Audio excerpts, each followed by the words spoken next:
Протести и блокади пред 2 години го тресеа Тафталиџе. Денес населбата ја тресе само градежната механизација. Граѓаните се борат за да го спасат зеленилото и пропишаниот простор меѓу нивните згради и куќи.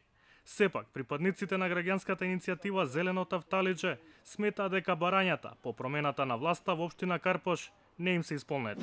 Еден парк подоле на Букурешка, успеавме да го заштитиме тој, меѓутоа додека тоа се случуваше, паралелно се крена 25 објекти кои што беа, кои што викате и вие, малку сомнителни и надвор од рамките на дозволеното. Навремената вклученост на граѓаните и експертите треба да спречи да се угушат потребите на урбаните заедници, смета професорот Коробар.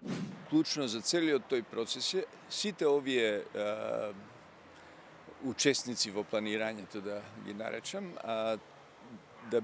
клучно е да бидат вклучени уште од самиот почеток. Значи, досега имаме ситуација на учество на јавноста само низ институтот на јавна презентација и јавна анкета.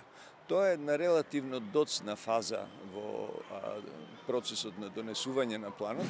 Градоначалникот Богоев пред изборите ветуваше крај на квази урбанизацијата на Карпош и целосна ревизија на како што велеше криминалното работење на Екимовски.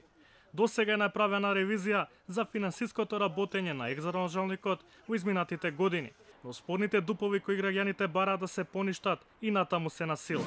Сметам дека општината треба да се заангажира малку и да побара одговорност од сите овие инвеститори, бидејќи не само што ја загрозуваат и околината и работат надвор од рамките на законот или во сивата зона, да кажеме, туку и го нарушуваат квалитетот на живот на граѓаните. Јас мислам дека една од клучните задачи на локалната самоуправа е да го искористи правото да донесе своји локални прописи, кои секако нема да бидат во спротивност со стандардите, но ќе го одразуваат карактерот на местото за кое што таа локална власт, самоуправа има надлежност.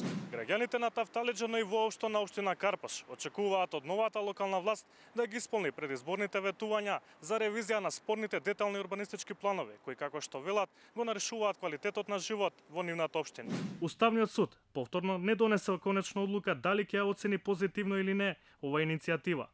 Од таму не информира дека иницијативата на граѓаните по голема дебата на вчерашната седница била повлечена од дневен ред. Богоев за Телма сега вели дека ја поддржува оваа иницијатива, но дека тој никогаш не ветил стопирање или мораториум на дуповите, туку само нивна ревизија.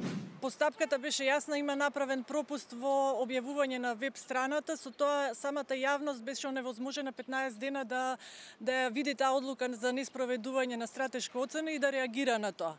Општината ги потврди нашите предпоставки и со тоа сметаме дека иницијативата е многу јасна и едноставна за одлука.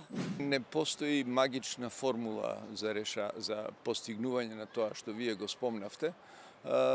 Постои она што е најсигурниот начин на доаѓање до еден град кој што е пријатен, прифатлив, удобен за живење, е во процесот на негово планирање да бидат вклучени сите. Приходите од комунални давачки и натаму се едни од најпривлечните за општините за полнење на нивните буџети. Според Државниот завод за статистика во февруари, во општина Карпош биле издадени 5 одобренија за градба, во општина Центар вкупно 12, а во општина Бутал 7 одобренија за градба.